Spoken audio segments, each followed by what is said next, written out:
বাবাকে হারিয়েছে, মাকে হারিয়েছে, তাকেও জিজ্ঞাসা করে দেখো মা আর বাবা হারানো কত কষ্ট। এ বাজার আজকের এই মজলিসের মধ্যে কার কার মা না, একটু হাতটা উঁচা করে দেখান। কার কার বাবা নাই আপনারাও হাত উঁচা করে দেখান। হাতগুলো একটু তুলে রাখেন, হাতগুলো একটু তুলে রাখেন।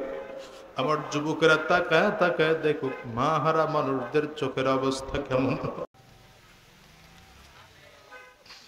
ও যুবক, এই মানুষগুলো হাত তুলছে, এদের কারো ঘরে মা নাই, কারো ঘরে বাবা নাই,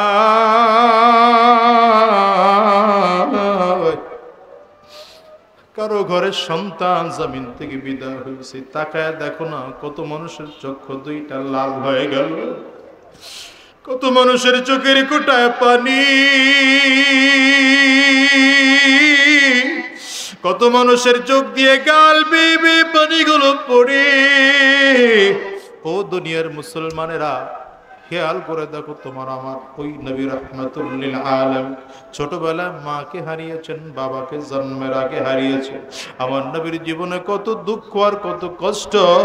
আবু বকর সিদ্দিক আমার নবীর দিকে তাকায়া তাকায়া ওই পা কিন্তু গর্ত থেকে সরায় না, সাপের কামড় সহ্য করে, তারপরেও পা সরায় না। কারণ আমার নবীর যদি কষ্ট হয়ে যায়, রহমতের নবী আমার হাঁটতে হাঁটতে আরে এক পর্যায়ে গিয়ে মদিনায় পৌঁছায়, কিন্তু বারবার করে মক্কার দিকে ফিরে ফিরে তাকায়। কিতাবে লেখা হয় এমন জায়গায় যখন আমার নবী গেলেন, যেই জায়গা থেকে আর কাবা দেখা যায় না, আবার একটু একটু করে কাবা দেখায়। আমার নবী সেখানে দাঁড়ায় আফসোস করে কান্না করতেছেন আর বলেন, ওরে মক্কার কাবা জানো, তোরে ছাড়তে আমার মনে চায় না। কেন ছাড়লাম জানো? আমার নিজের আত্মীয় স্বজনরা আমাকে ছাড়তে বাধ্য করেছে। আমার নবী মদিনায় যায়, মদিনার গেট দিয়ে যখন আমার নবী ঢুকতেছে, মদিনার ছোট ছোট বাচ্চাগুলো আমার নবীকে রিসিভ করার জন্য এসে দাঁড়িয়েছে। ওরা কত সুন্দরী করে কবিতা আবৃত্তি করে, কত আনন্দ ওদের মনে, কত আনন্দ ওদের মনে। আরে আমার রহমতের নবী আজকে মদিনায় এসে হাজির। আমার নবী উঠে পিঠে সাওয়ার অবস্থা আছেন, বাচ্চাদের দিকে বারবার করে তাকিয়ে দেখতেছে। ছোট ছোট বাচ্চাগুলো আমার নবীর দিকে এত সুন্দর করে তাকিয়ে আছে, ওদের তাকাইতে বড় কষ্ট হয়। রহমতের নবী উটের পিঠ থেকে লাফ দিয়ে জমিনের মধ্যে নেমে গেল। বাচ্চাগুলো আমার নবীর এত সুন্দর করে জড়ায় ধরলো, আমার নবীর চারিটা দিক ঘেরাও করে ধরেছে, মনে হয় যেন আমার নবী ওদের কত কাছে, আমার নবী ওদের কত আপন। আহারে আমার নবী ওদের কত প্রিয়, এমন মনে হয়। আজকে দেখলাম আহারে নবীর ওয়ারিসদেরকেও কত ছোট ছোট বাচ্চারা কত মহাব্বত করে। শায়েখে চরমনাই যখন বক্তব্য দিতেছিলেন, ছোট একটা বাচ্চা এক বোতল পানি ওর হাতের মধ্যে, ও নিয়ে বারবার করে মানুষ ধাক্কা দিয়ে দিয়ে দিয়ে আগায়। আহারে বলতেছে, আমি হুজুরের এক বোতল পানি খাওয়াবো। মানুষগুলো বারবার কয় তুমি যাইতে পারবে না, বাচ্চা মানুষ বলে না এই পানির বোতলটা আমি হুজুরের হাতে দেব।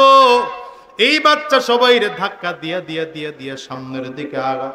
এই বোতল, পানির বোতলটা শায়েখের হাতে দিয়া বাচ্চা ঠান্ডা হয়েছে।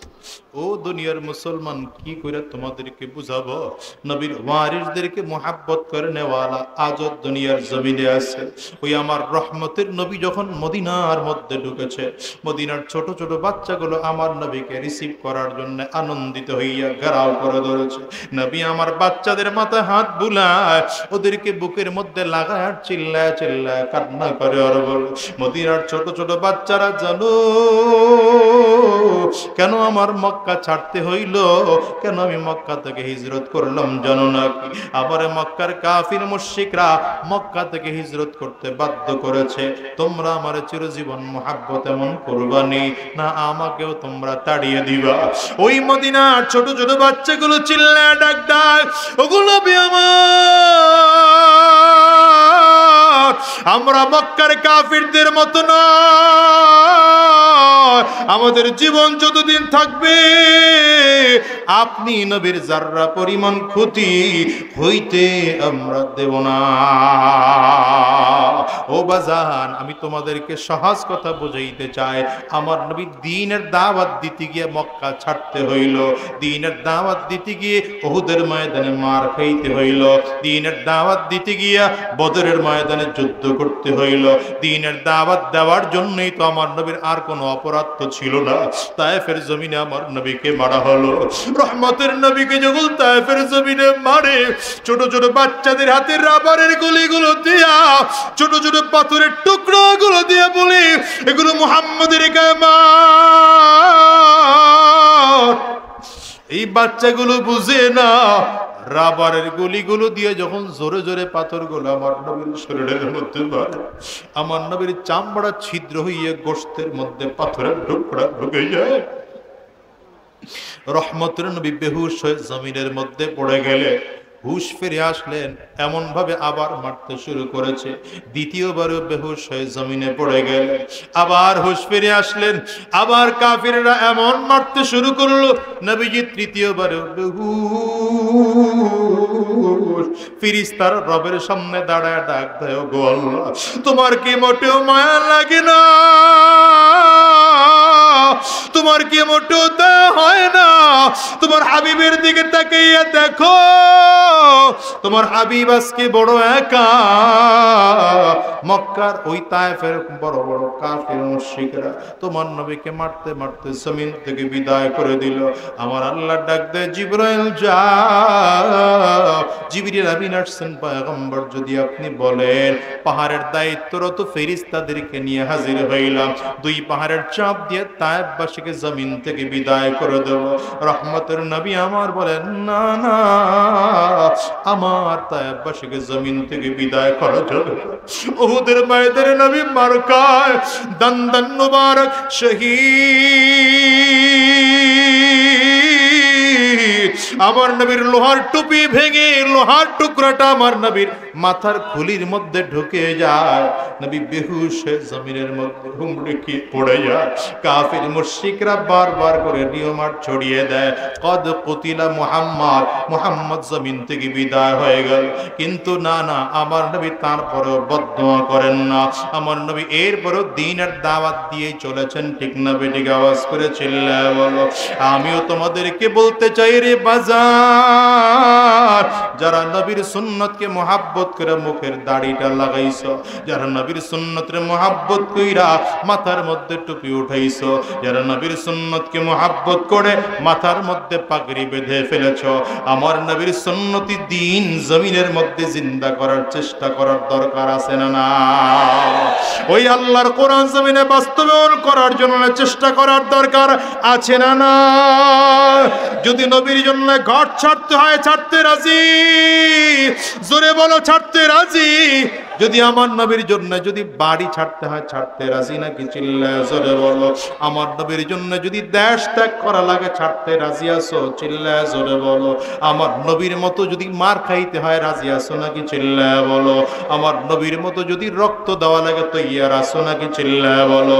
ও মুসলমান, পীর সাহেব চরমনাই যদি তোমাদেরকে ডাক দেয়, আমরা পীর সাহেব চরমনাইকে আমির মেনে আল্লাহর এই জমিনে কোরআন বাস্তবায়নের জন্য, নবীর সুন্নাহ বাস্তবায়নের জন্য আমরা তৈয়ার আছি ইনশাআল্লাহ। কারা কারা তৈয়ার? কারা কারা তৈয়ার? হাতটা তুলে দেখাও, চিল্লা মালিকরা ডাক দাও আল্লাহ। আরো জোরে আওয়াজ দিয়ে ডাকো আল্লাহ। জবান খুলে জোরে ডাকো আল্লাহ। চিৎকার করে গলা ফাটায়া ডাক দাও না আল্লাহ। দয়ার মালিক,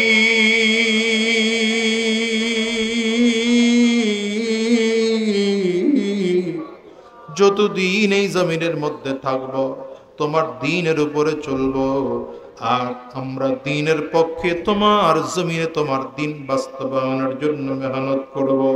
আল্লাহ তুমি কবুল করে নাও, কবুল করে নাও। চিৎকার করে জোরে বলো আমিন। আরো জোরে চিল্লায় বলো আল্লাহুম্মা আমিন। এই মাহফিলে এসে আপনারা খুশি না বেজার?